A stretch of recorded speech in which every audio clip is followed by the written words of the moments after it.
of avoiding it. And what we said is if what we expect and what we're seeing is continued strong growth, a strong labor market, and continuing progress in bringing inflation down. If that happens, if the economy evolves over that path, then we do think that the process of carefully removing the restrictive stance of policy can and will begin over the course of this year. I mean, I know we've had this conversation publicly here or privately also that, working people are hit the hardest with inflation. They're also hit the hardest when companies try to cut costs with layoffs. This town too often seems to forget that maximum employment is part of the Fed's dual mandate. Let me ask you about bank supervision. Senator Scott mentioned that.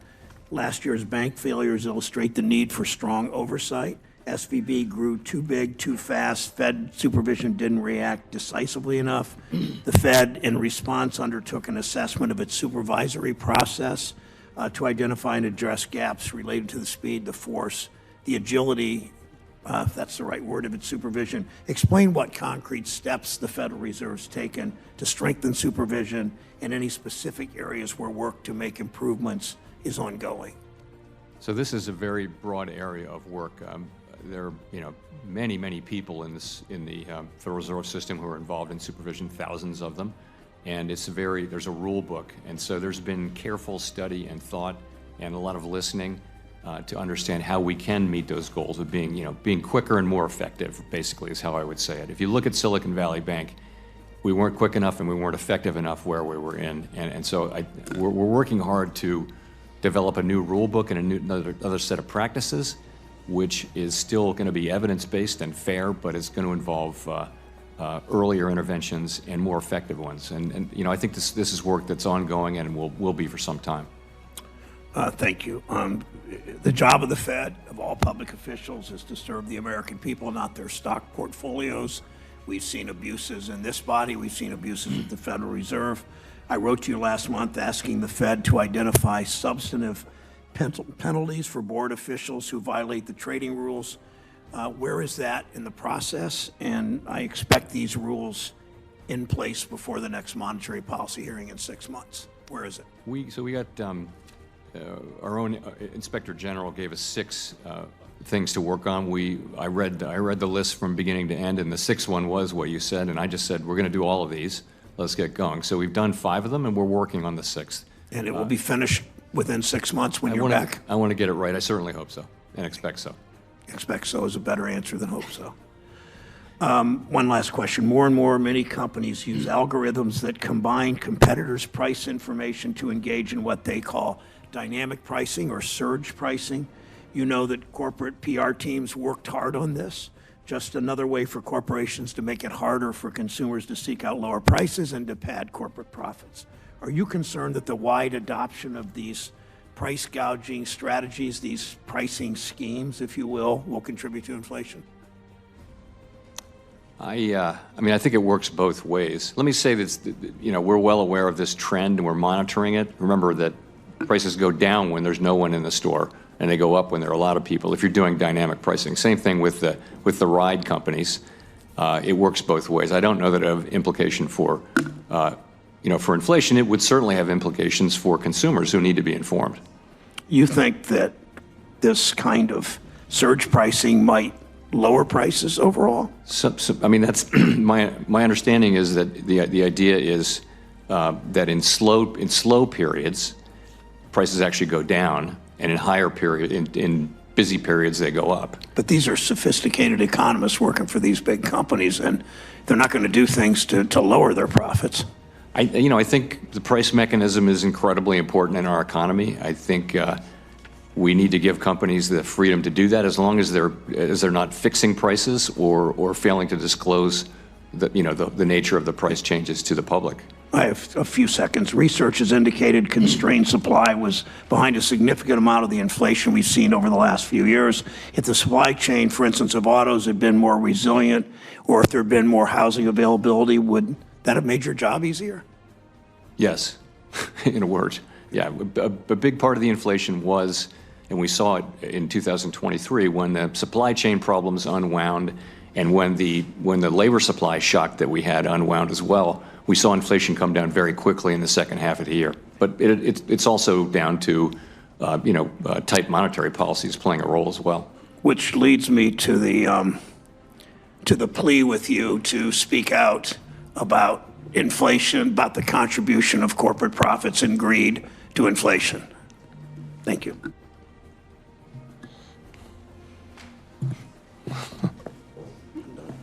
Oh, I know you are done. That's true. Well, I was Find yourself agreeing with me more and more often? Is that what? that would be a nightmare, and I'm awake. So what I would say, however, is that the fact of the matter is that so often, if in fact 60%, I actually listened to what you said, which was remarkable. The fact that 60% of Americans today can't afford a $1,000 emergency, I can't imagine how the average millennial affords a down payment for a home. Right now, I can't Senator imagine Tim how Scott they is speaking. take into consideration when they're looking at a snapshot of their financial future, fixing and repairing or having a plan for obsolescence that happens for every homeowner in the country. I think the issue is far more complicated and would love to delve into that over the next 4 minutes and 18 seconds. But my first question is a combination between the challenges of illegal immigration and crime. It seems like every single week there's another story of another city underwater attempting to feed and house millions of illegal immigrants, and American taxpayers are footing that bill. Like I mentioned in my opening statement, just recently in Denver, we saw city workers having their hours essentially zeroed out so that the city could allocate more resources for the illegal immigrants. In San Francisco, they say that the average cost between San Francisco and Oakland, because of crime, is almost $4 billion. Couple that with in New York, you see Governor Hochul bringing out the National Guard and the state police to help reduce the impact of crime. At the same time, Mayor Adams says he needs more money because the state of affairs from illegal immigrants in the city is devastating the economy, scaring the citizens, and reducing the opportunity for business as usual to return to New York City. So my question is, can you explain how our economy is expected to continue shouldering the burden and the costs because of illegal immigration? And what, if any, information do you have as it relates to the impact of this surge of crime in our major cities on the economic outcomes of those cities? Because I heard the discussion that when you have more folks in the store, you have more shoppers, except for these days, when you have more folks in the store, sometimes they're just there to steal.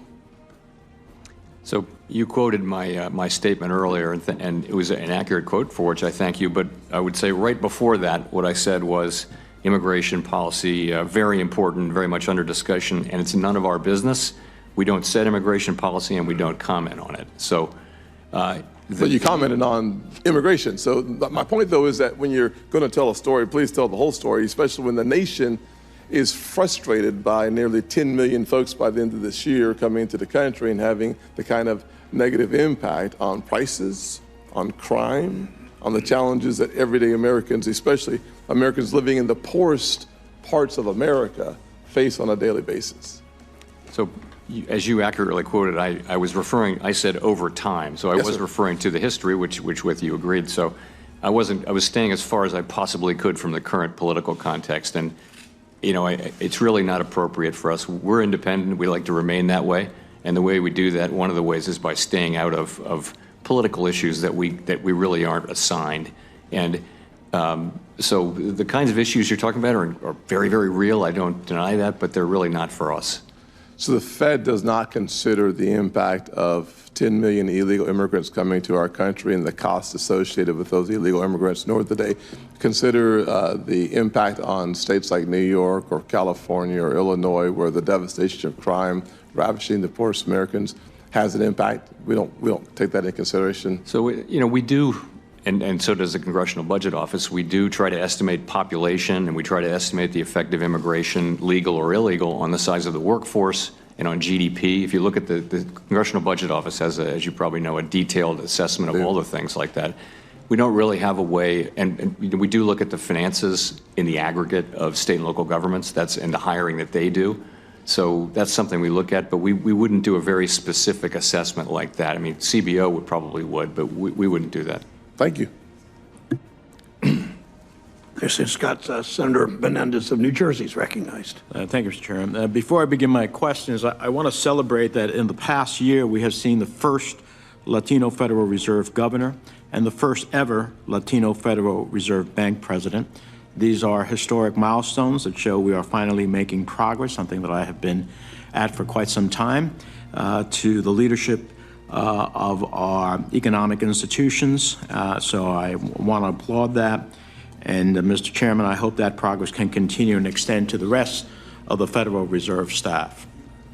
Thank you. I agree with my friend, the ranking member, that when you tell a story, you should tell the whole story. Mr. Chairman, are you aware of the Washington Post February 27th article that says the economy is roaring and immigration is a key reason? I don't recall that, but I would have read it. Let me read it to you.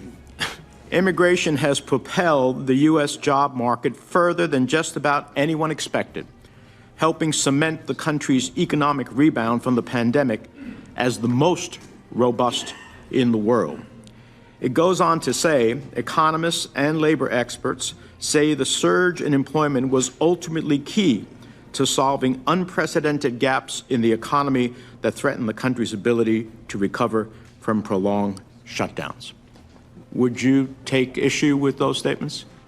There are a lot of adjectives and adverbs in there that you wouldn't see in Fed world. But take out the adjectives and give me on the substance. The story is, I think, broadly that it is that there was a very significant increase in the size of the workforce last year, and it was happening all during the year, and we were wondering what it was. And the answer was it was really two things. It was labor force participation, but it was also immigration. And if you look at the Congressional Budget Office numbers, it kind of makes sense because there was a lot of growth. Wages were coming down. The economy is bigger.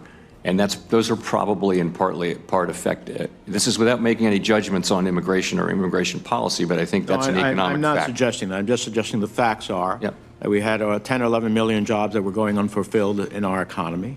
They lacked the productivity that is necessary for success economically.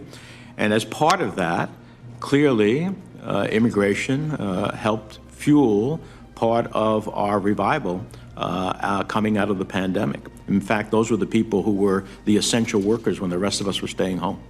So I agree we need to do what is necessary to have a regularized border, but I also think that just to create the context of immigration as a scourge is absolutely wrong.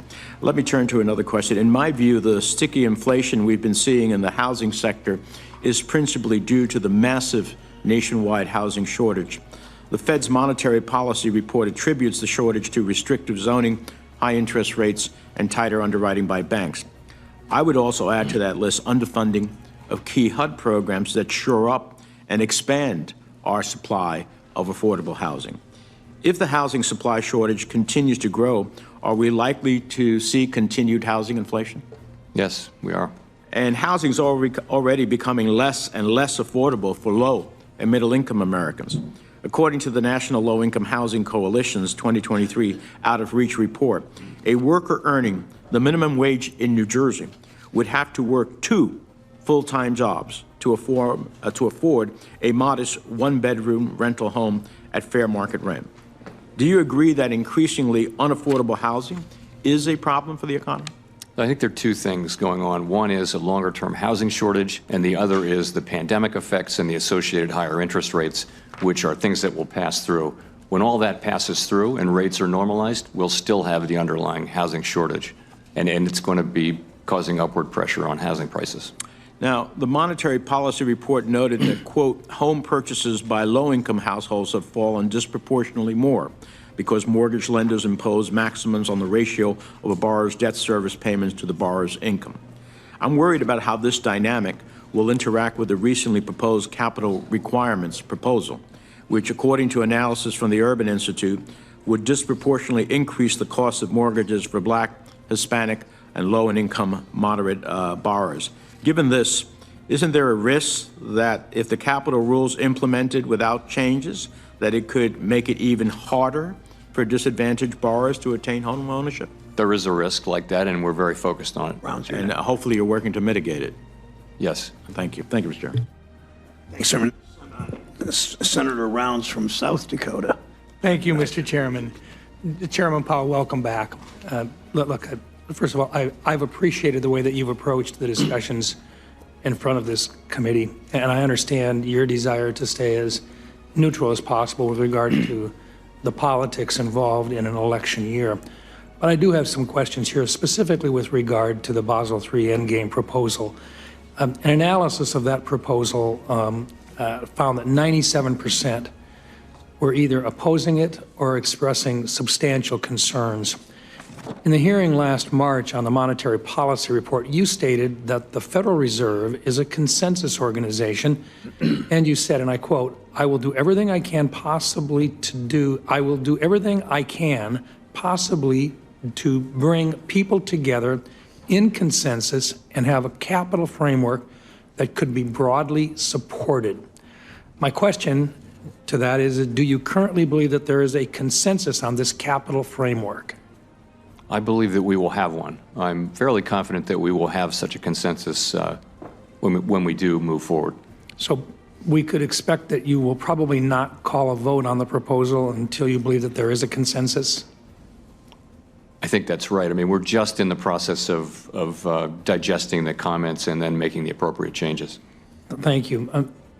As you are aware, I've weighed in several times on the concerns that I have with regard to Basel III Endgame, including I'm concerned about the lack of transparency, the negative effects on mortgage lending and home affordability by disincentivizing banks from offering high loan-to-value loans that primarily help first-time home buyers and low to moderate income borrowers. I'm concerned that the proposal will make buying a home harder than it already is for many. And further down the road, I fear that it could disincentivize mortgage lending from the largest banks, particularly with regard to the secondary market and their impact on even smaller banks that do business with them. Would you be willing to withdraw the proposal or repropose with significant modifications, particularly addressing the concerns that I and others have on this committee, raising specifically with regard to the impact? And I'm thinking of Freddie and Fannie in particular and what the impact might be. What would you see as the process involving those particular issues? So on those issues, we're well aware of and very focused on those issues.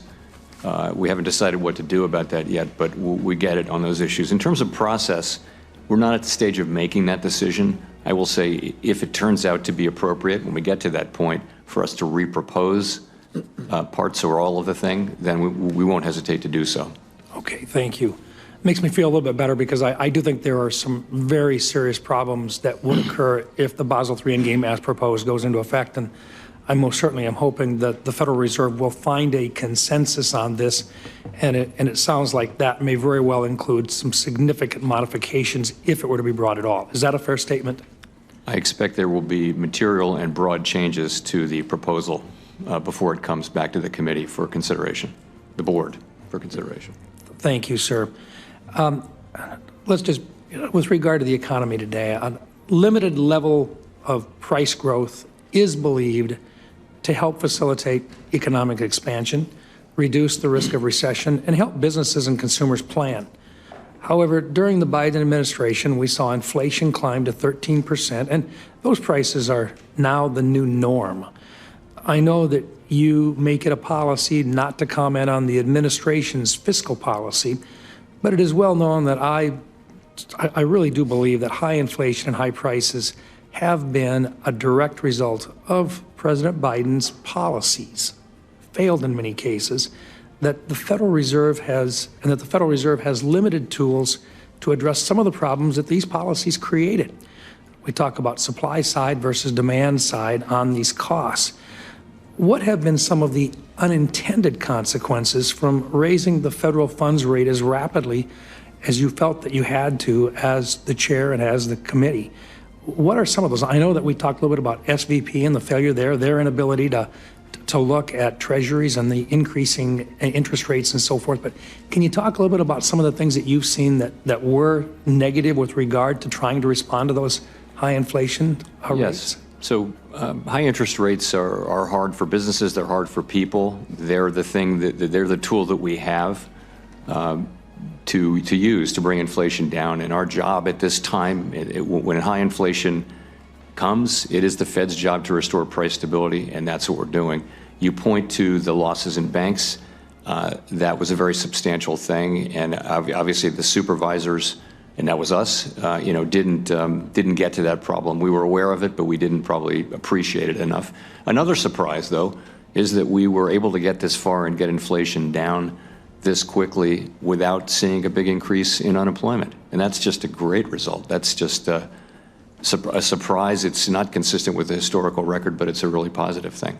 Thank you. And I would just note the only tools you had available were demand side tools. Yeah, that's right. Thank you. Thank you, Mr. Chairman. Thank you. Senator Warner of Virginia is recognized. Well, thank you, Mr. Chairman. Chairman Powell, it's great to see you. I would point out to my good friend from South Dakota, I do think, if we'd gone back a year to 18 months ago, nobody would have predicted a soft landing. And I know you're not ready to declare victory by any means, but the fact that inflation has come down, and I actually think some of the things like the CHIPS bill, the infrastructure bill, and some of President Biden's policies have actually kept the economy growth rate at the levels that have allowed you to bring down inflation without seeing a dramatic rise in unemployment. And again, that'll be something we'll probably have the opportunity to litigate over the next 8 or 9 months. I want to take my time on issues around less about monetary policy and more about regulation. I think we can never presume that we're out of the woods on financial stability, as we saw with the New York Community Bank yesterday, the stock plunge and the capital infusion. Fed Chairman Chair Powell's testimony before the U.S. Senate. One area that I raised with you a year ago, Warner, Democrat, we raised today, and that is non-bank lending. The fact that non-bank lending in terms of to non-financial firms now is actually exceeding regulated bank lending. And let me be clear, I've got, the non-bank financial sector has done productive things in our society over the years. But when folks like former New York Fed President Dudley and former Fed Governor Grosvenor recently said that they had worries about this reliance on the non-bank financial sector could lead to overall economic lack of stability, I guess, what do you think? I've got a 3-part question. What do you think are the risks as we see this push-out effect of more and more lending going outside the regulated perimeter to the non-bank sector? How much do we really know about these institutions? And one of the things, they have very smart, sophisticated investors, but if those very smart, sophisticated investors said, well, hey, we don't like the lending profile right now, and we want you to not make any additional loans for the next 6 to 9 months, do you think our system would be able to pick up the slack? So we have the regulated banking system where you've got a lot of transparency, you've got deposit insurance, you've got access to the discount window and all those things, regulation. If you go outside that, most of the funding that we see now in these vehicles is sophisticated investors who are actually limited partners, meaning they can't pull their money out. They've signed a contract, they've funded these deals. And so what you see now in the non-bank financial sector is significantly, it's that kind of thing. So it doesn't have the run risk the point is, the bigger it grows and the more diverse it gets, it is happening outside the regulatory perimeter, and you worry that when there is another crisis, you'll be surprised, but there will be ways that financial structure too can break down, and it does break down in ways we don't anticipate. So I think we need to be smart about the way, about intermediation is absolutely moving out of the banks into the capital markets and into non-bank financial institutions. That's what's been happening for a long, long time. I just think we need to be thoughtful about understanding where the risks are emerging. And that sophisticated investor may rightfully say, hey, we don't want you to lend anymore for a X period of time, but that may then, at that moment of crisis, mean that the lending capabilities completely dry up. And one of the things I never completely understood until I got a little better explanation recently, why the large regulated banks weren't more complaining about this non-bank lending. But as I got to understand a little bit more of the, and again, I'm not per se criticizing on the non-bank lending, but many of the regulated banks actually lend to these large institutions, so they make, they make money off of those relationships, and maybe that's again an explanation of why they're not being more critical. I only got 40 seconds left, but I would like to come back to another thing that we've talked about a lot, and that is the question of use of the discount window. I believe one of the original tools that the Fed had. I know banks say, well, we're concerned about the stigma. I've got some legislation that would actually require mandatory use of the discount window. I'd love your comment on that. And also just the idea that having the mechanics of the discount window open, potentially even 24/7, because we saw with SVB, they didn't know how to use it, but two, if they wanted to use it in the non-bank hours, could they get access? There's a lot of work to do on the discount window. You're absolutely right. It needs to be brought up technologically into the modern age. We need to do more to eliminate the stigma problem, and we need to make sure that banks are, actually able to use it when they need to use it. And those things. That's a broad work program that we're on right now, and it's very important. I know you're working on it, but I would look forward to working more, and I'd invite other colleagues. I really do think before we start adding a whole host of other regulatory issues, we ought to use some of the tools that are out there. You're not gone. So God, I just checked in with the Veterans Committee. Senator Tillis, North Carolina. Thank you, Mark. I was about to take control, Senator Warner. Welcome, Chair Powell, and Gus sends his regards. If you have time after the hearing, you ought to go by and see him. He's a dog in our office. But I don't want to disturb his nap. But testimony thank you for being here. I want to right now back is Tom Tillis, Representative, Republican, North Carolina. Coons, Gillibrand, and I sent a letter indicating our concerns with the current proposal. But I think it's also worth noting that the number of other organizations, a diverse group that are not normally aligned on policy. You got bank trades, National Housing Conference, NAACP, Habitat for Humanity, National Community Reinvestment Coalition, the list goes on, who have concerns with the current proposal. Here's my concern. I think we're trying to make the best of what was foundationally a bad proposal. And so I'm in the category of people who think that it should be reproposed, because I think one of the reasons why I did not support Mr. Barr's nomination is I felt like we were going to be here. I mean, it was pretty clear to me before he ever got confirmed on the board that we were going to be in this place some months or years later. And here we are. And I think that the industry felt the same way. All of these stakeholders, some of them are in banking trade, some of them are on the other side of the spectrum. So I'd like to cast my vote or provide some weight to the idea that we should repropose it. And what we ought to do is talk about the reality of increasing capital, or the prospect of increasing capital requirements doesn't concern me. I think the prior Fed supervisor had made comments publicly that maybe we needed to raise capital standards. But what we did hear in this proposal, and I heard in that dialogue, is let's deal with puts and takes.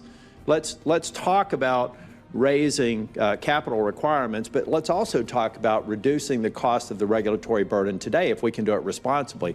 There's no evidence of that in the current proposal, and I think that may actually produce a different set of comments that would be instructive to a final proposal that I think realistically will include some increase in capital requirements. So over what time horizon do you think we would expect to either try to make the best of this foundation or go back and take a look at a new foundation and repropose it? You know, we're going to work through it as quickly as we can and should. I will say it's more important to get it right than it is to do it fast. We're not in a hurry. But my guess is we'll work this out over the course of this year. Yeah.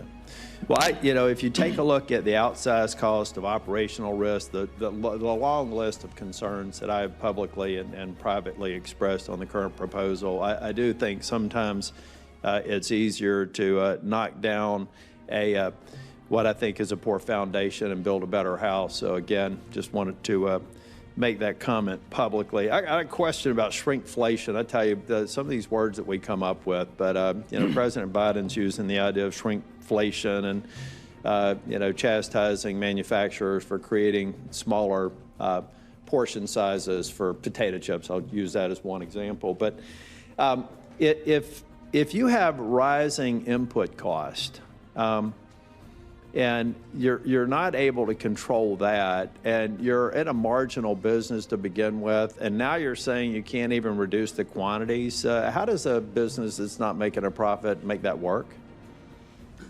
You know, I mean, we see inflation at the aggregate level as a mismatch between supply and demand. Yeah.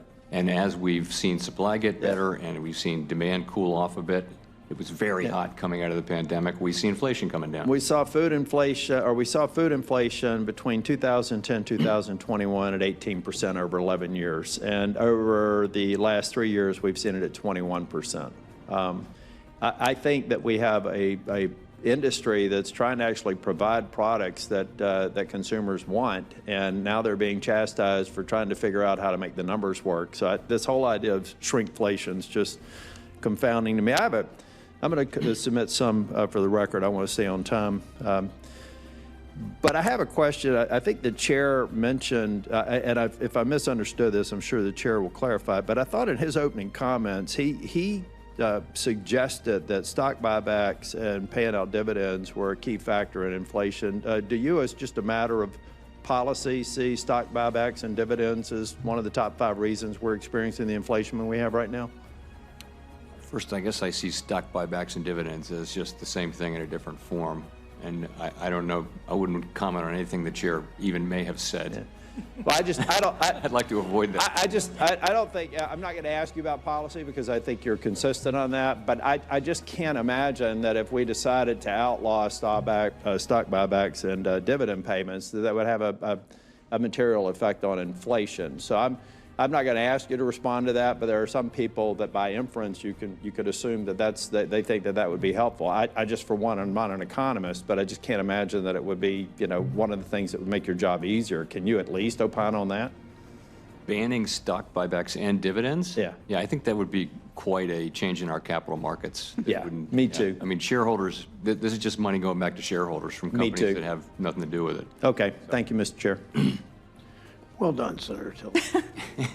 Senator Smith of Minnesota is recognized. Thank you, Mr. Chair.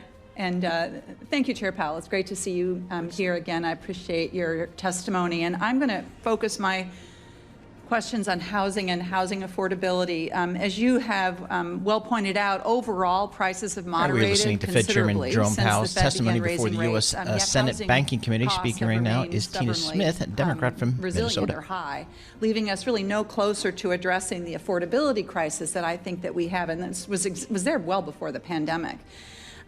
Shortly before the Fed began tightening, Chair Powell, and you came before the committee, I asked you about how higher interest rates could exacerbate this unaffordability problem that we have by making mortgages more expensive and also hindering housing development. And I think that at the time you argued that we have a excess housing demand during the pandemic, and that was kind of at the root of higher costs, and that your goal, the Fed's goal, was to bring demand closer in line with supply.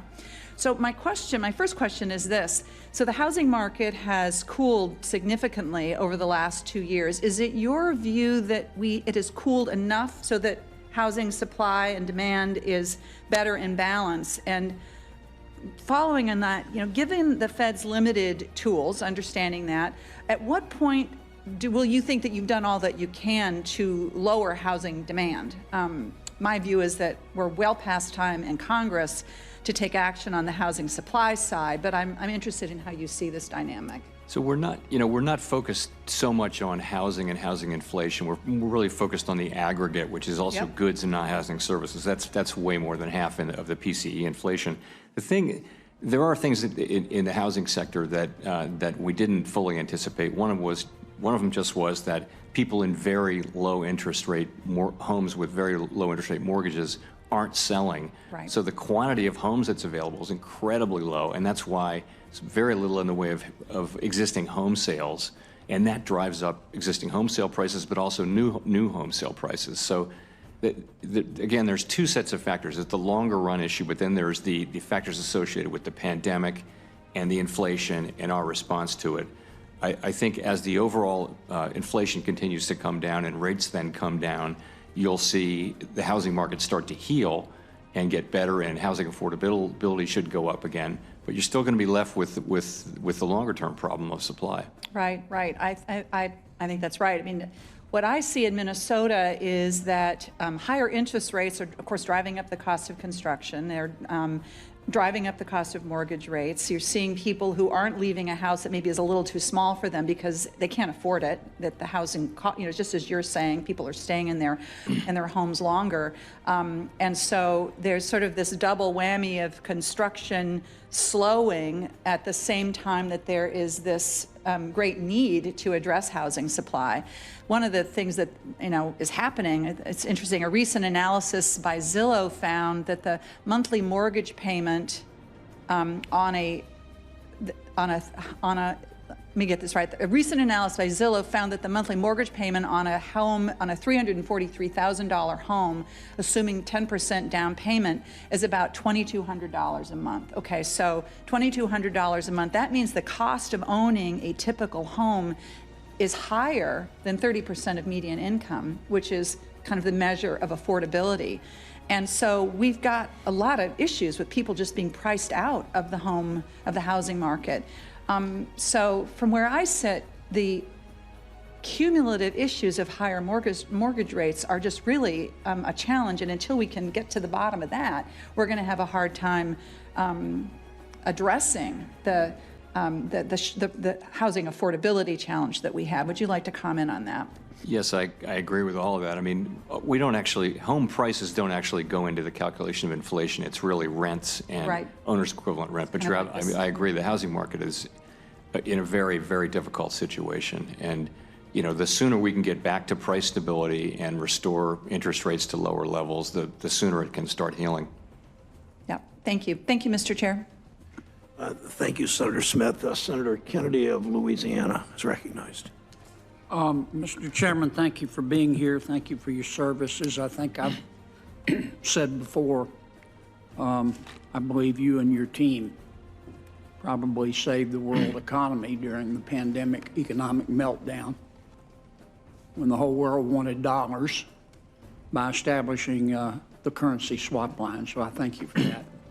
You gave an interview, Mr. Chairman, on February 4th of this year to CBS. All right, we're listening live Fed Chairman Jerome Powell's testimony right? before the U.S. Senate Banking Committee. Speaking right now is John Kennedy, a Republican from Louisiana. You were asked a question about inflation, and you asked a question about prices declining. And here was your response. I'd like to quote you, if it's okay. Quote, "So the prices of some things will decline, others will go up, but we don't expect to see a decline in the overall price level.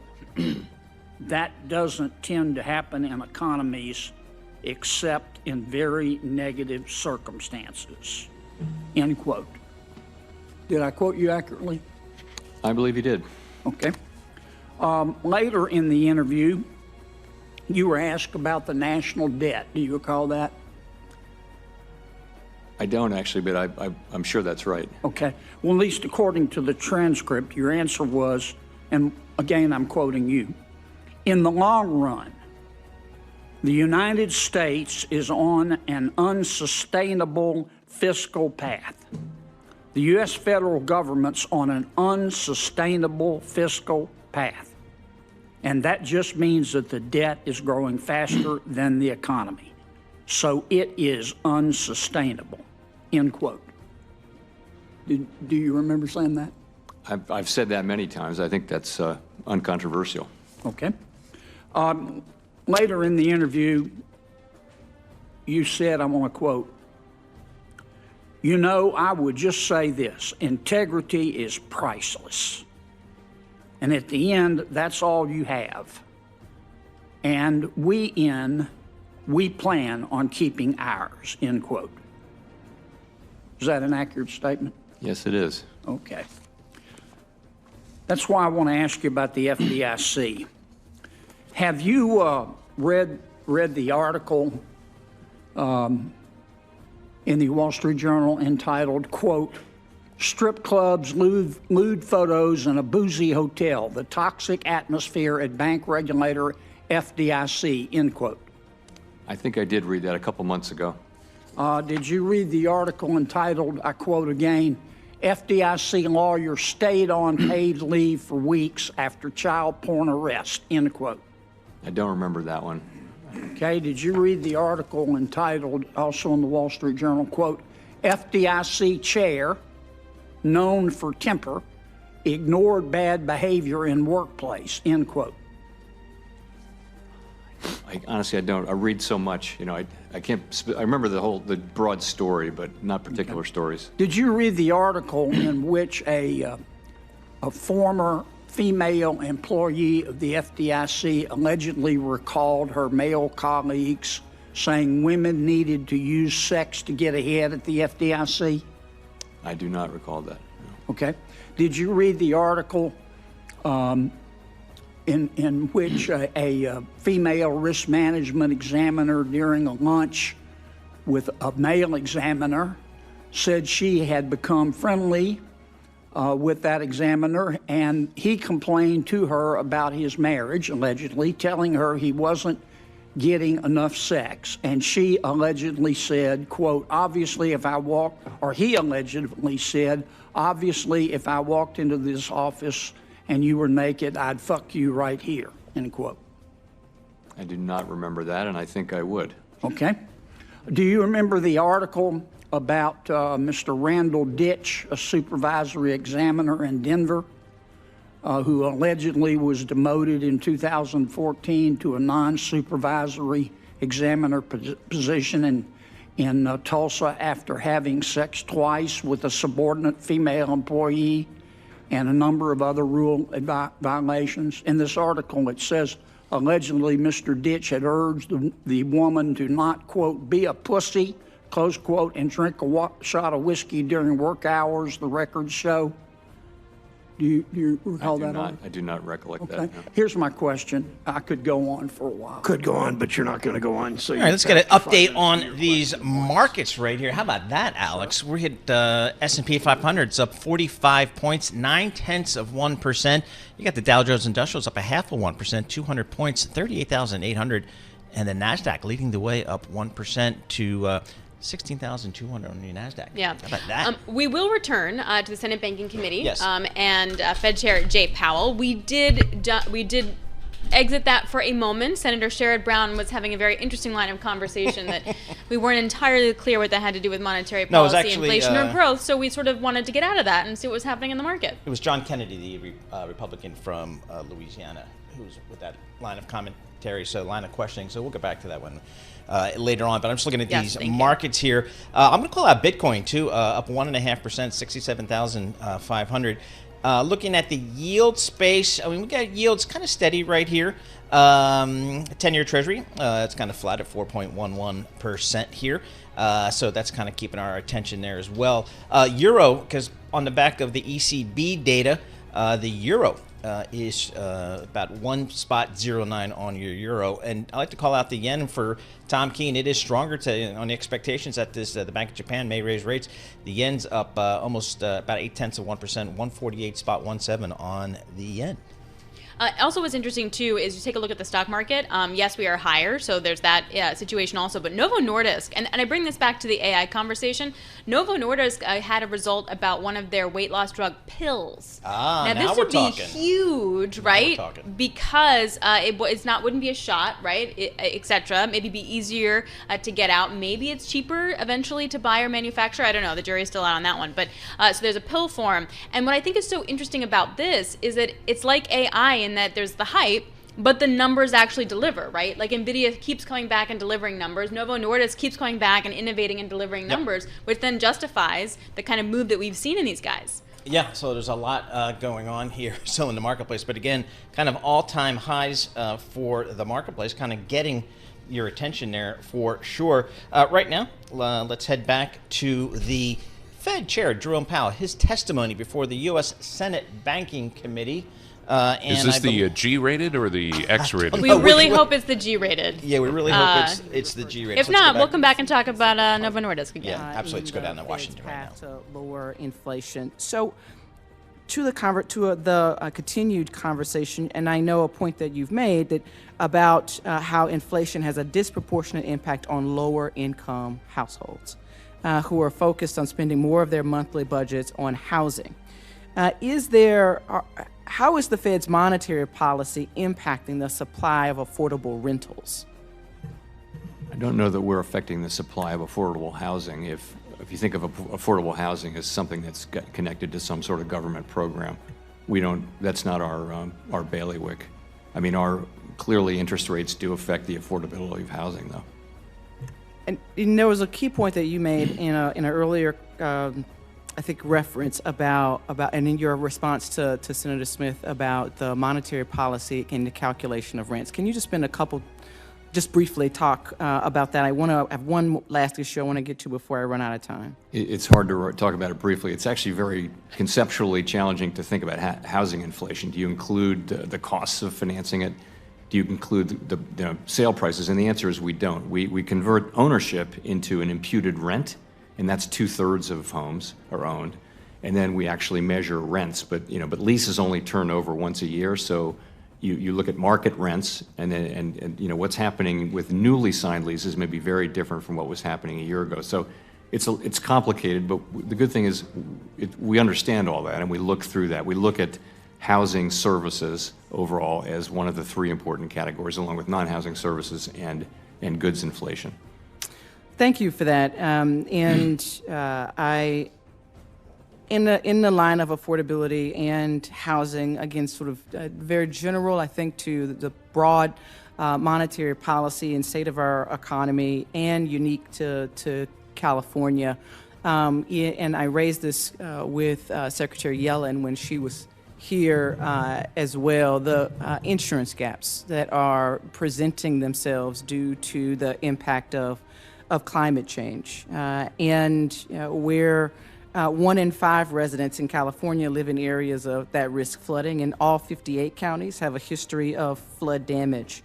And we are seeing more and more insurance providers, home insurance providers, actually withdrawing from the state. You and I had talked a little bit about this in our preparation for today's conversation. Can you talk to me about or share with us how it is or what you think the impact might be of this sort of protection gap in insurance coverage on the overall stability of financial institutions in the broader economy?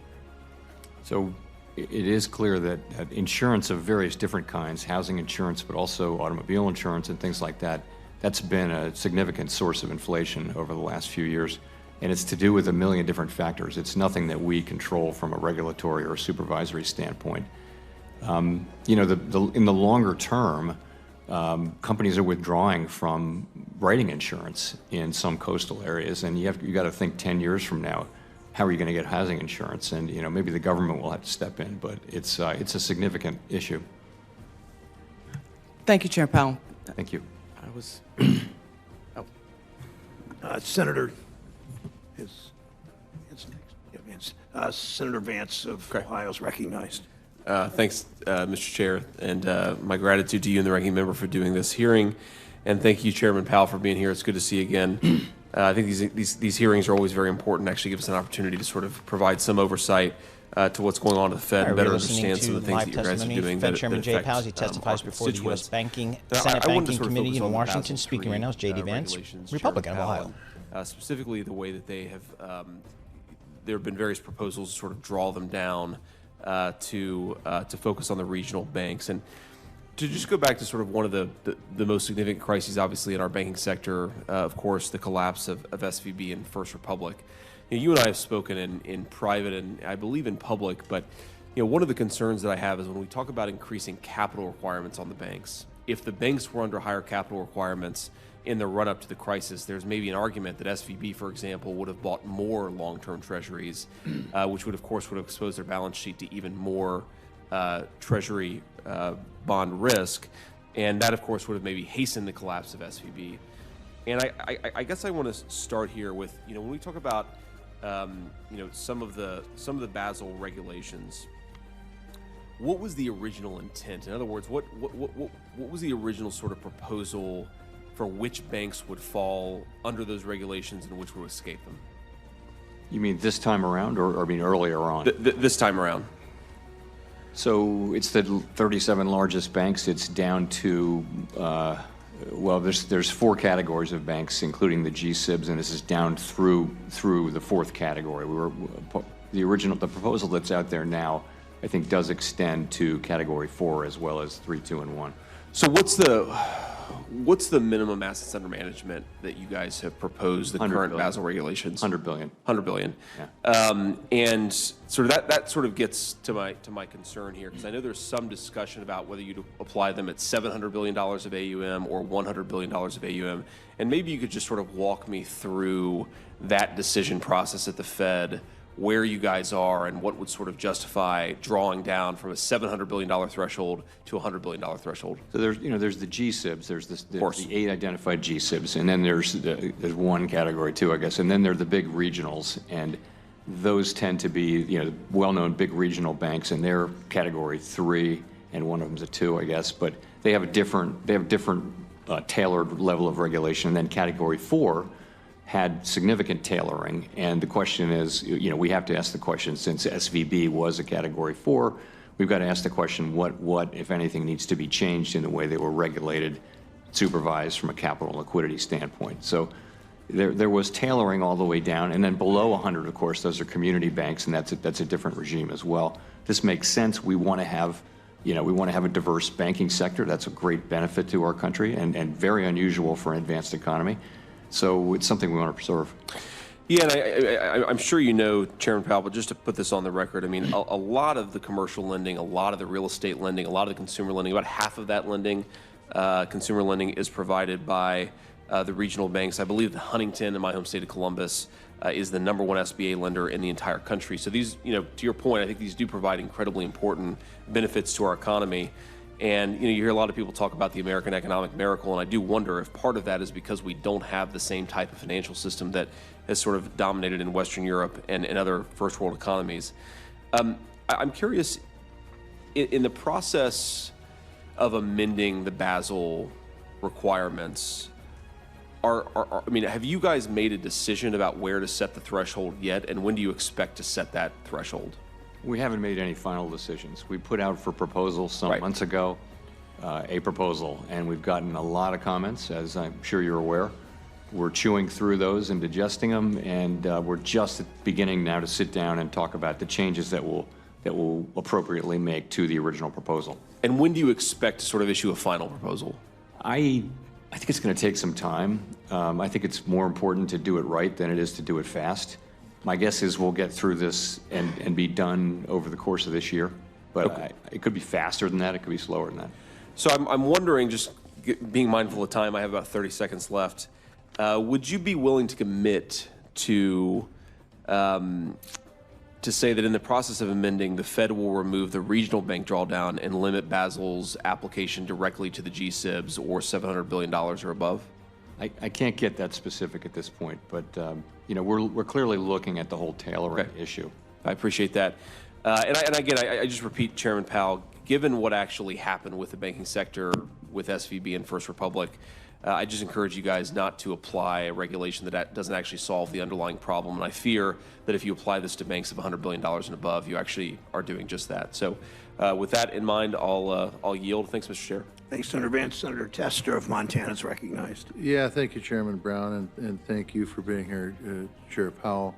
We appreciate your work in a difficult situation, but I think you've done a really good job, and so thank you for that. All right, we're listening to Fed Chairman Jerome Powell as he testifies before the U.S. Senate Banking Committee. Speaking right now is John Tester, Democrat from Montana. Quick check on the market. S&P 500 up 0.9%. That's 46 points, 5,150. A new intraday record, so we'll keep an eye on that. Let's go down to Washington. Where's the economy at now, and where's it going? The economy's growing at a healthy, sustainable, solid, strong pace. And that's one thing. Second thing I'd say is the labor market is very strong and quite tight still. 3.7% unemployment for the last 24 months. That's the longest period since 50 years. And the third thing is inflation. Inflation was too high. It's come down very sharply since the beginning of last year.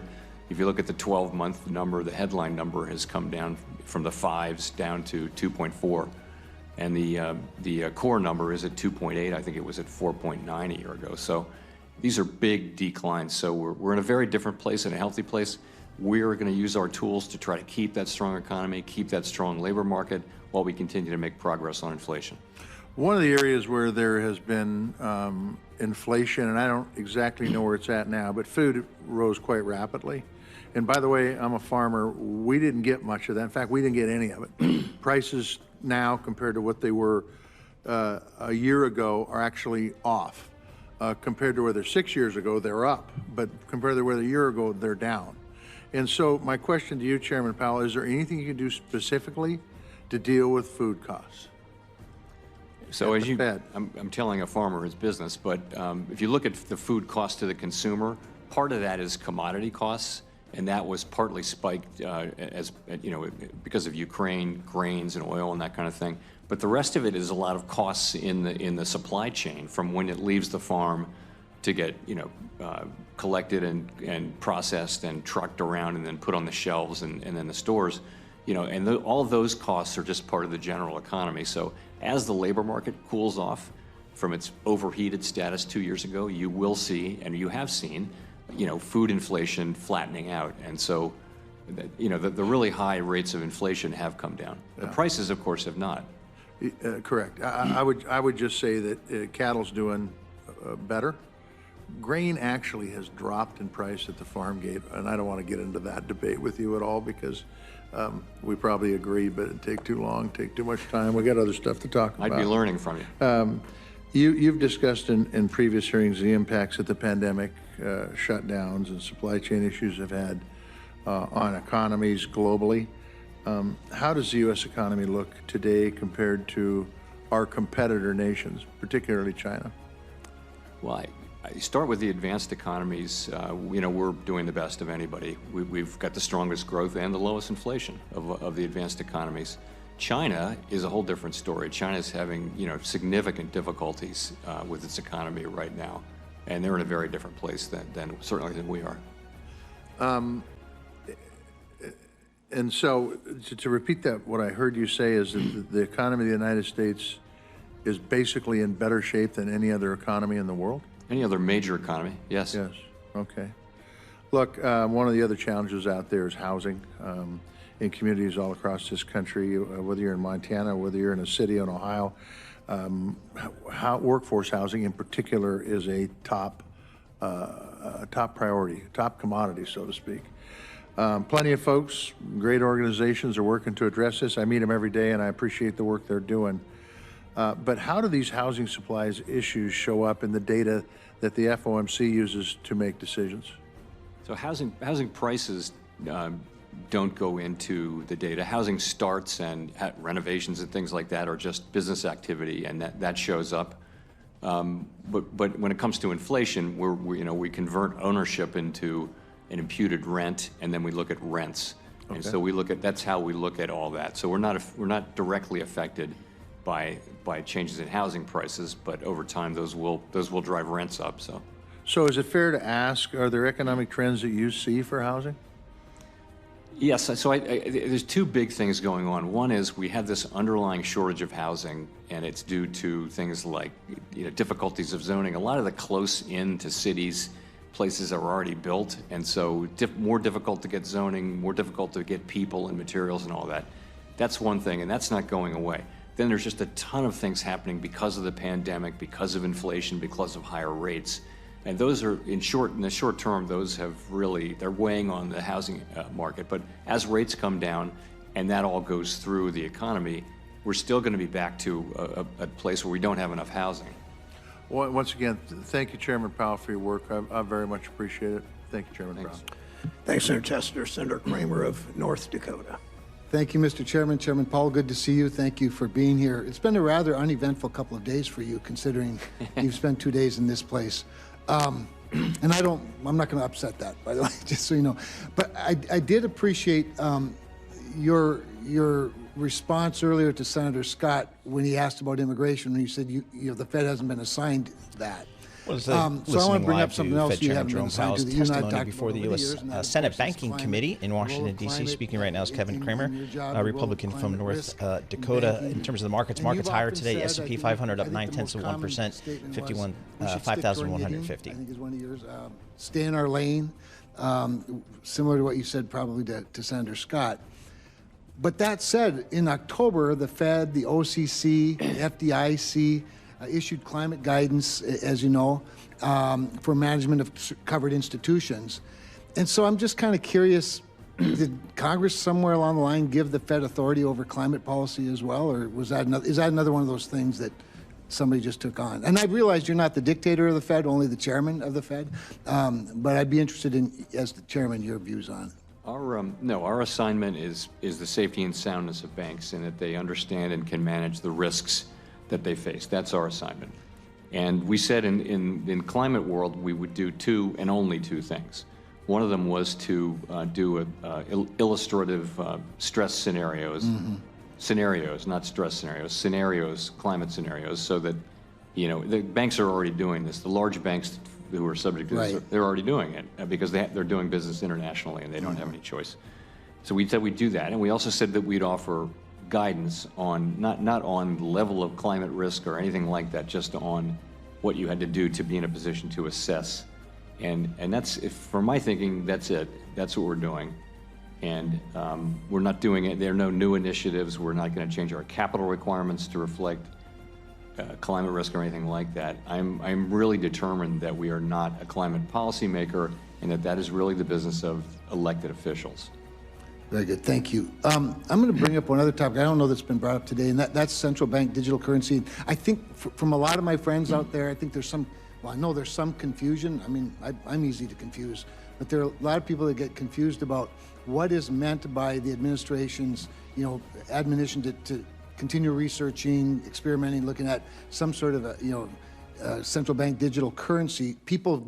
I think people back home look at that and go, oh my gosh, they're going to control this now.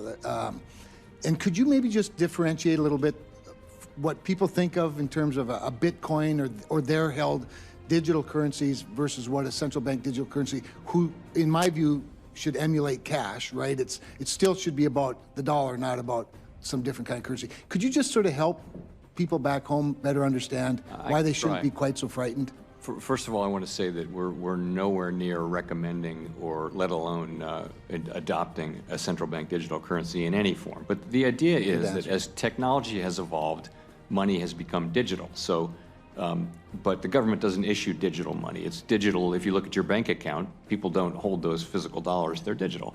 So the thought was that the government could create a digital form of money that people could then transfer among themselves. Now, of course, that raises a concern that if that were a government account, that the government would see all your transactions, and that's just something we would not stand for or do or propose here in the United States. That is how it works in China, for example. But that's not if we were to ever to do something like this, and we're a very long way from even thinking about it, we would do this through the banking system. The last thing we would want, the Federal Reserve would want, would be to have individual accounts for all Americans, or any Americans for that matter. Only banks have accounts at the Fed. And that's the way we're going to keep it. So it's just really, it's a question of following technology as it evolves, and in a way that serves the public better. People don't need to worry about a central bank digital currency. Nothing like that is remotely close to happening anytime soon. That was very helpful. Thank you, Mr. Chairman. Thank you, Chairman. Senator Kramer. Senator Cortez Masto of Nevada is recognized. Thank you, Mr. Chairman. Chairman Powell, great to see you again. Thank you for all of your good work.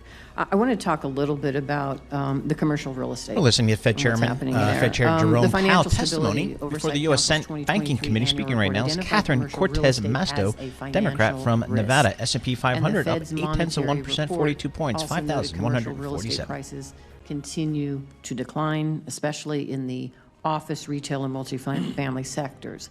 I'm especially concerned that because of the low levels of transactions in the office sector, prices have not yet fully reflected the true decline in the value. So can you expand on the emerging risks the Federal Reserve has identified in the commercial real estate market, one? And then I'm curious, can you discuss the compound risks identified in commercial real estate lending, particularly at banks with large CRE concentrations and high fractions of uninsured deposits? Sure. Let me see. I think there are just very, very few transactions in commercial real estate right now, particularly in the troubled areas. So it's not a question of prices still falling. It's a question that you don't have that kind of price discovery. You just have to assume that the prices are very low and have come down a lot. So on commercial real estate, we have a secular change in people working from home. This is one big part of it. That means that in many cities, the downtown office district is very underpopulated. There are empty buildings in many major and minor cities. It also means that all the retail that was there to service the thousands and thousands of people who work in those buildings, they're under pressure too. And banks will have made loans to many of those buildings. Not all of them, but many. So this we've known for some years, and so what do? We have identified the banks that have high commercial real estate concentrations, particularly office and retail, and other ones that have been affected a lot. We identify them, and we are in dialogue with them around, do you have your arms around this problem? Do you have enough capital? Do you have enough liquidity? Do you have a plan? You're going to take losses here. Are you being truthful with yourself and with your owners? And so we've been working with them. And so for some time we've been doing that. And this is a problem that we'll be working on for years more, I'm sure. There will be bank failures, but this is not the big banks. If you look at the very big banks, it's not a first order issue for any of the very large banks. It's more, smaller and medium-sized banks that have these issues. We're working with them. We're getting through it.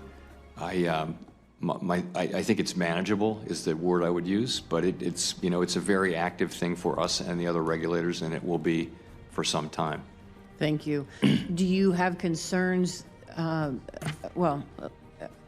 me just ask you this. As you're talking with these small and medium-sized banks, because we know there's always could be a contagion, which we've seen in the past, do you have concerns that if they fail, that somehow this is going to impact the financial sector? And are you prepared and trying to address that and prevent that from happening? We're trying to stay ahead of that. So we also reached out to banks that had high concentrations of uninsured deposits, and particularly uninsured deposits, and a lot of commercial real estate in the office sector. So we're well aware of that issue, and we're just trying to stay ahead of it on a bank-by-bank basis and overall. Okay. And so far, we've been able to do that. Thank you. Let me jump to another issue that has been on my radar. The Federal Housing Finance Agency's report on the federal home loan banks concluded that the distinction between the FHL bank's role and that of the Federal Reserve discount window as lender of last resort has not been clear, especially during times of market stress. During the 2023 banking turmoil, we saw banks rely on advances from the federal home loan banks and didn't even have relationships with the Federal Reserve to use its discount window. I know you've talked a little bit about this with Senator Warner, but how is the Federal Reserve working with the Federal Home Loan Banks to ensure that banks establish protocols to borrow from the Fed's discount window prior to times of stress? We work with the Federal Home Loan Banks because in many cases, banks were moving their loan from the Federal Home Loan Bank to the Fed. So we need to have smooth transfer. We need to be in good touch with them. Even more important than that, though, is that banks, any bank in the United States, needs to be in touch with the discount window, know how to be able to access it, be able to access it, have appropriate collateral, have control of that collateral. You know, in many cases, it was incredibly inefficient and took a long time for banks to actually go through that function. The Federal Home Loan Banks are actually ahead of us in technology. We know that we need to really invest in technology to modernize the discount window, and also we need to do more to make to get our banks, all of them, in touch with the discount window in a way that they can use it quickly should they need to do so. Thank you. Cortez Masto, Senator Haggerty of Tennessee is recognized. Thank you, Chairman Brown. Welcome, Chairman Powell. Under your tenure, Mr. Chairman, we are listening to Fed Chairman Jerome Powell's testimony before the U.S. Senate Banking Committee. Speaking right now is Bill Haggerty, Republican from Tennessee. Rather needs to be achieved, quote, sustainably. When inflation was running well above the 2% target back in 2021 and early 2022, the Fed was patient and allowed rates to offset the below target inflation that had occurred in the years prior. It strikes me as odd now that while we're still well above target inflation and have been well above for the prior year, markets seem to expect the Fed to immediately cut even before we've breached the 2% inflation threshold. So my question is this: if the inflation rate reaches 2%, would that be considered a return to the target rate on a sustainable basis? Or is it still the case that inflation would need to more or less overcorrect to well below 2% before the Fed makes the rate cut adjustments? So it would take us a while to really get comfortable that inflation had settled in sustainably at 2%. But that's not our test for changing interest rates. Interest rates right now are well into restrictive territory. They're well above neutral. And we've said we would not wait for inflation to get down to 2%, because if you wait that, monetary policy works with long and variable lags. So we've said, for some years that we would start restoring the federal funds rate to a more normal, almost neutral level. We're far from neutral now. Yeah. And so, we do plan, assuming the economy moves along the lines we expect, we do plan on starting the process of dialing back restrictions. I'm just trying to look for the symmetry. I know we sort of allowed the economy to overshoot when inflation was high, and we sort of made up for prior years of low inflation. I'm trying to square that with the fact that we didn't actually do that. We adopted a framework that said we would do that, but then we got suddenly, a few months later, we got almost an explosion of very high inflation. That's not what we were looking. We said, moderately above or modestly above 2%. This was not modestly above 2%, and we reacted. We thought that the mistake we made was we thought that inflation would go away. That it was quickly, transitory. Which means it goes away quickly without effort by us. We figured out at the end of 21 that was not the case, and we acted. And you don't see that same abrupt dynamic coming the other way. You're more comfortable. No, with I think we're in the right place, which is we're waiting to become more confident that inflation is moving sustainably at 2%. Mm-hmm. When we do get that confidence, and we're not far from it, it'll be appropriate to begin to dial back the level of restriction, so that we don't, drive the economy into recession rather than normalizing policy as the economy gets back to normal. Yeah. Can we go to the balance sheet and talk about that?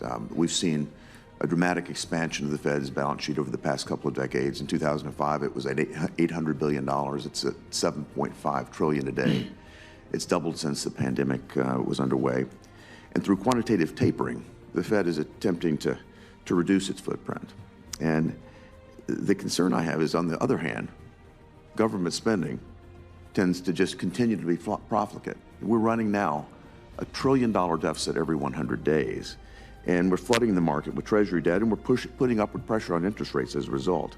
And what I think that is lost on many of us here is that the spending levels will only make your job harder when it comes to lowering interest rates, not to mention there's a tacit expectation that the Fed will step in once the markets can no longer absorb our new issuance.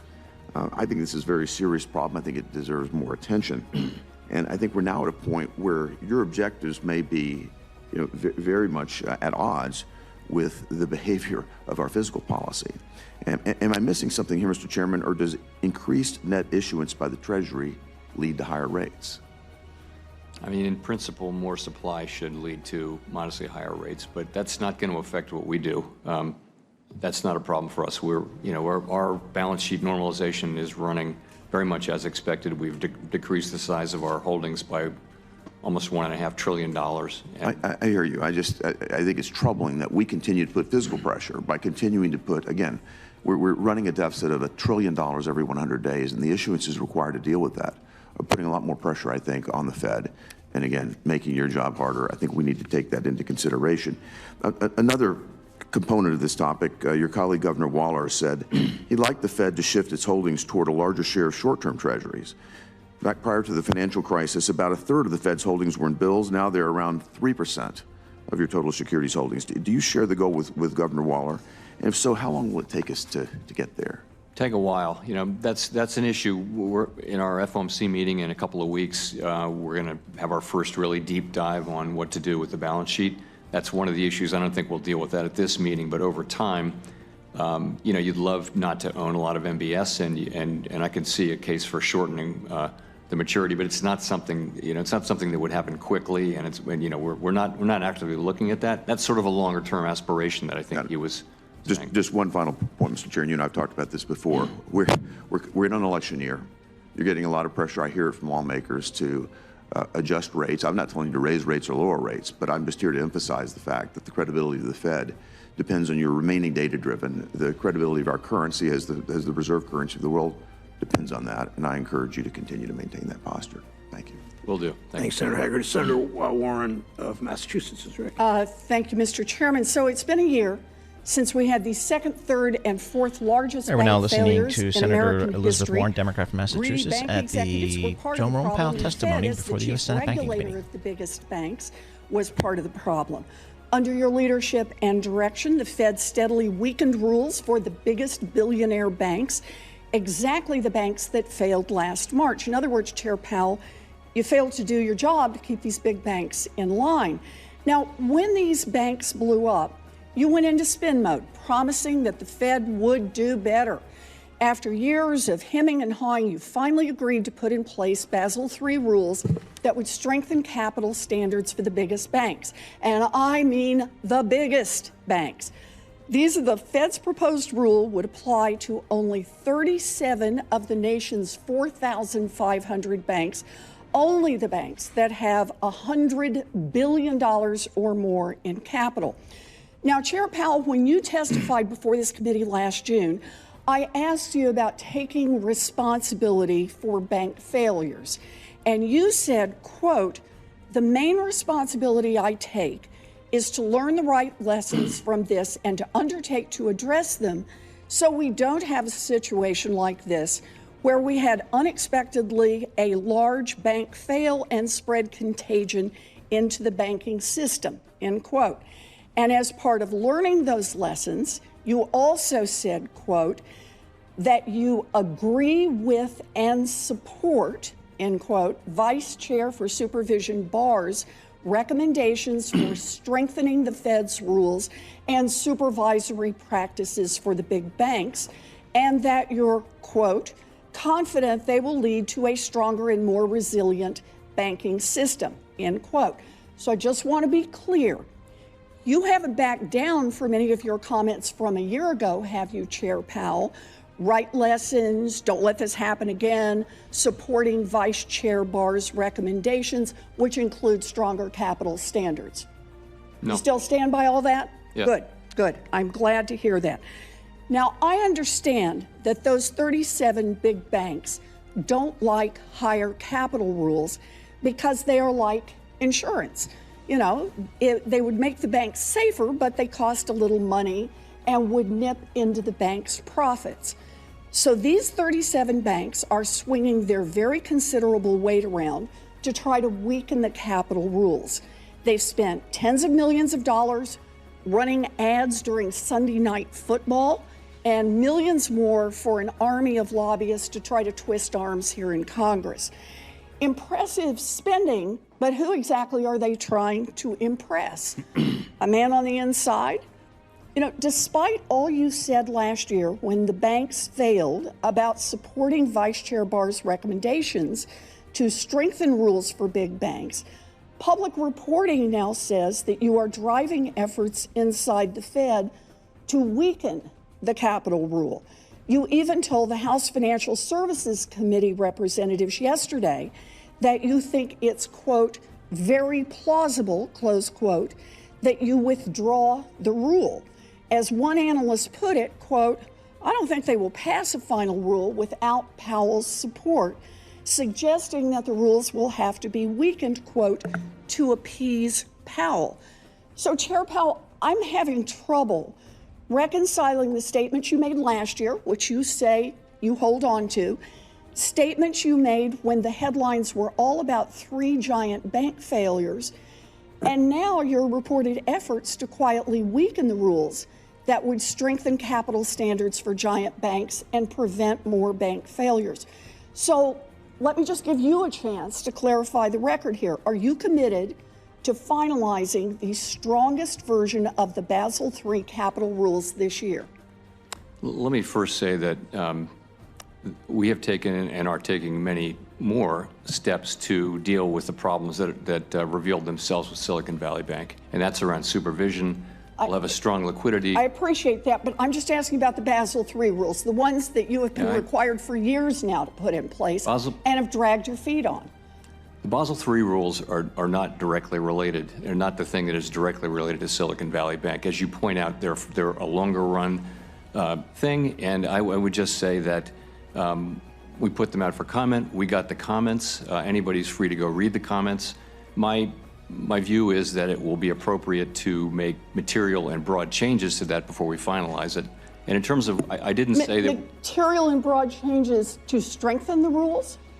Material and broad changes, and we're talking about what that'll mean in the end. I did not say that we would withdraw the rule. I said, there's a concept of reproposal, and I said we hadn't made a decision on that, but that if that turns out to be appropriate in the view of the Board of Governors, then that's something we would look at doing. So everything you said a year ago about supporting the vice chair who is responsible for writing these rules? You and I had a long colloquy. Yes, we did. If you read it again, it's on your website. And I have. You will see that I'm doing exactly what I said I would do in that colloquy. No, you said you would support Vice Chair Barr to get us strong rules, and now he is putting out rules, and you're talking about reproposing. The Vice Chair for Supervision has every right to bring proposals to the board. That has happened, but as I made clear in our colloquy, you're not the comptroller of the currency. This is when I do monetary policy, I have one vote. There are 11 other voters. And that's the way it works. It's not different for the Vice Chair for Supervision. You are the leader of the Fed, and when the heat was on last year, you talked a lot about getting tougher on the banks, but now the giant banks are unhappy about that, and you've gone weak-kneed on this. The American people need a leader at the Fed who has the courage to stand up to these banks and protect our financial system. Thank you, Mr. Chairman. Warren, Senator Daines of Montana is recognized. Chairman, thank you. Chairman Powell, thanks for being here. Good to see you. I can tell you, Montana. We're listening to live testimony. Fed Chairman Jerome Powell's testimony before the U.S. Senate Banking Committee. Speaking right now, Steve Daines, Republican from Montana. Some red headline crossing the tape. Just want to bring to your attention: Sweden has joined NATO, becoming its 32nd member. Markets higher today. The S&P 500 up 0.8%. Let's go back to Washington. Political pressures you may face. Last time I checked, it's going to get a little more political around here between now and November. I'm also encouraged, contrary perhaps to my colleague from Massachusetts, I'm encouraged by your comments yesterday that there will be broad changes to the Basel III proposal, which, as it's currently proposed, would have significant detrimental impacts to credit cost and availability to small businesses. And lastly, I commend your answer yesterday that the Fed is not a climate agency, and considering the impact of climate change is not a factor in achieving your given mandate, congressional mandate, of maximum employment and stable prices. Mr. Chairman, I recently joined many of my colleagues in writing to you about my concerns about the long-term debt proposal that would mandate regional banks issue new long-term debt. I'm concerned that this will have a disproportionate impact on smaller regional banks because they're required to hold their long-term debt at both the parent holding company and insured depository bank levels. Could you explain how this aligns with the tailoring requirements set forth in the financial reform bill that we passed back in 2018, Senate Bill 2155? So have a longer-term debt proposal aligns with that? Mm-hmm. So first of all, that's been out for comment on that one. The comments are in. We're reviewing it. So I don't want to say too much, but the theory of it in the first place was that those banks are not subject to the living will process to the extent that the GSIBs are. And this was sort of meant to be a middle step to make them more resolvable without imposing all of the burdens that we impose on the 8 GSIBs to have very elaborate resolution plans. So that was the thinking. I think on the calibration of it and all that, we have voluminous comments. We're looking at them, and we'll make an assessment and move forward as appropriate. Well, thank you. And I know our smaller regional kind of banks would be happy to hear that thoughtful deliberation, Mr. Chairman. Understandably, you've had to raise interest rates to fight the fires of inflation brought on by reckless Democrat spending. However, a major side effect of that is the impact the rising rates are having on the cost of servicing the out-of-control national debt. Senator Hagerty alluded to this a bit in his questioning minutes ago. Looking at CBO reports, interest payments on our debt will increase 32% this year and will now exceed spending for the entire Defense Department. I have significant concerns, many do here in Washington, many Americans do, that we eventually reach a point where fiscal policy and monetary policy converge, meaning that the Fed would ultimately have to worry about the impact rate setting would have on government debt or even potentially the risk of a default. Chairman Powell, I know fiscal policy is not in your purview, but could you ever foresee a situation where fiscal irresponsibility snowballs to a point that the Fed would have to factor this into its decision making? I think we're a long way from that, and that's a real that's a terrible place to be. That's a place where some poorer emerging market countries have found themselves over the years. For the United States to get to that point, I think it's unlikely. But I do think that, and it's not our business, we should stay out of this fiscal business, but I'll say what other Fed chairs have said, which is we really need to get back to that discussion about fiscal sustainability. And both sides need to get together. The kinds of things that have to happen can only be done on a bipartisan basis.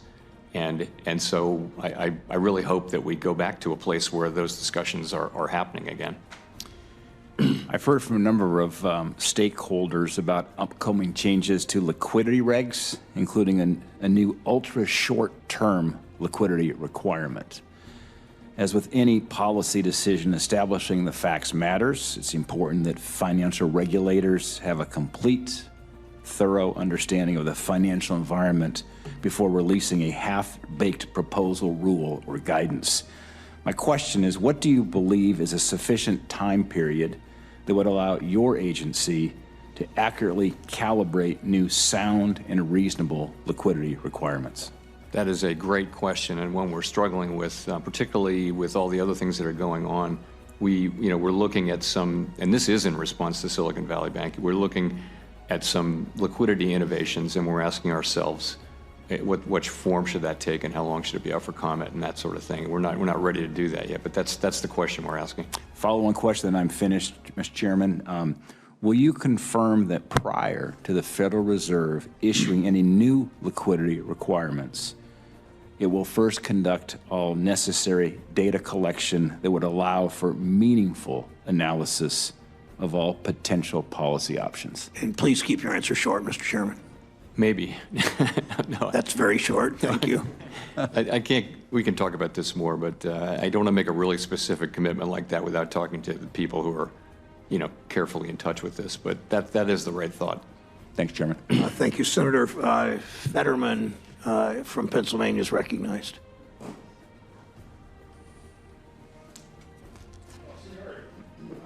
All right, Well, we're he got here listening last. to Fed Chairman Jerome Powell's testimony Although before if the Senator U.S. Senate Warnock Banking sits down Committee the next 5 seconds, he's in next. Washington, So, D.C. Senator There's some Warnock, technical problems, are it you looks ready? like, You wanna go to war? down there in good old You're Washington, also generous D.C. with each other. It's- So we, anyway, some testimony, again, we're kind of going around. Next up is John Fetterman, Democrat of Pennsylvania. But looking at the market here, up 0.9%, 45 points, 51.50 for the Dow Jones Industrial. So a nice move here in the market. Intraday highs, Alex, and new highs. Yes. I think we've got the. I think we have there, it. there we go. Let's head back down to Washington, D.C. Right now we have Raphael Warnock, Democrat from has sharply increased. Georgia, is speaking at the moment. Interest rates are high, yet the interest being paid to depositors, ordinary working families, working people with bank accounts. Not a lot of money in Wall Street accounts, remains low. Chairman Powell, I'm concerned that when banks don't increase the interest rates on bank accounts, families are losing out on dollars that could be in their pockets. Again, they don't have the kinds of portfolios that some of the folks in this room would have. Is that good for the economy? And are you concerned that banks under your supervision are doing this? Are not paying sufficient. That's correct. That's a question I haven't heard. Of course, they have the option of putting their money in money market funds, and banks compete with each other. But I'll be happy to look into that. I hadn't heard that concern. And I think it is worth taking a look at. Many lower income individuals and families, again, they don't have some of the sophisticated products yet. Money markets are available, but we saw high interest rates and that not being reflected in what depositors are able to benefit from. Could those individuals and families benefit from a high interest rate on their deposits? Sure. And it's for a long time, we had a lot of mail from people at the Fed to the Fed saying, you should raise interest rates because we're not getting anything on our checking accounts. So we solved that problem. I don't think we're asking for that, but given the reality, the question, yeah. So let me pivot. The Monetary Policy Report states that while demand for housing has fallen, a strong labor market has kept prices high. That matches what I've been seeing in Georgia. Too many folks can't afford a home. According to the Monetary Policy Report, mortgage rates were averaging around 7% last month. That's tough for lower income home buyers. Increases of just a percentage point or two can be the difference between owning a home or not. Are you concerned about this interplay between lower demand yet stubbornly high prices and what it means for folks trying to buy a home? And what do you think is driving these high prices? So the housing market is in a very challenging situation right now. You have this longer run housing shortage, but at the same time, you've got a bunch of things that have to do with the pandemic and the inflation and our response with higher rates. So you have a shortage of homes available for sale because many people are living in homes with a very low rate mortgage that they can't afford to refinance, so they're not moving, which means the supply of regular existing homes that are for sale is historically low and very low transaction rate. That actually pushes up prices of other existing homes and also of new homes because there's just not enough supply. The builders are busy, but they're running into all kinds of supply issues still around zoning and workers and things like that. So it's quite challenging. And of course, rates are high. So people who are buying, a lot of the buyers are cash buyers or are able to actually pay without a mortgage because mortgages are expensive. I will say the first problem, the longer run problem of supply, is a longer run problem. The other problems associated with low rate mortgages and high rates and all that, those will abate as the economy normalizes and as rates normalize. But we'll still be left with a housing market nationally where there's a housing shortage. There's no question we have a supply issue, and this issue of high prices, lack of supply, of course, disproportionately impacts some communities more than others. According to the Monetary Policy Report, the employment rate for the black prime age labor force, that is persons between 25 and 54 years of age, reached a historical peak in 2023. The gap between black and white prime age employment dropped to a nearly 50-year low at around 3%. We can appreciate progress, but a 3% gap is still significant. Would you agree that it is important to continue focusing on narrowing this gap? And if so, what tools does the Federal Reserve have to do this work? It's very important, and the single best thing we can do is get prices under control, get inflation under control, so that we can have a long expansion with, the record is clear that a long expansion, it really gives significant benefits to people at the low end of the income spectrum, because the labor market gets very tight, inflation is low, and they benefit more than anybody. So that's where we were before the pandemic, and we'd like to get back to that place. Thank you so very much. I think there are some other legislative tools that Congress could use, and I'm happy to continue to work with the chair in the ways that we've already done to improve that rate, that difference. Thank you. For sure. Thank you, Senator Warnock. Senator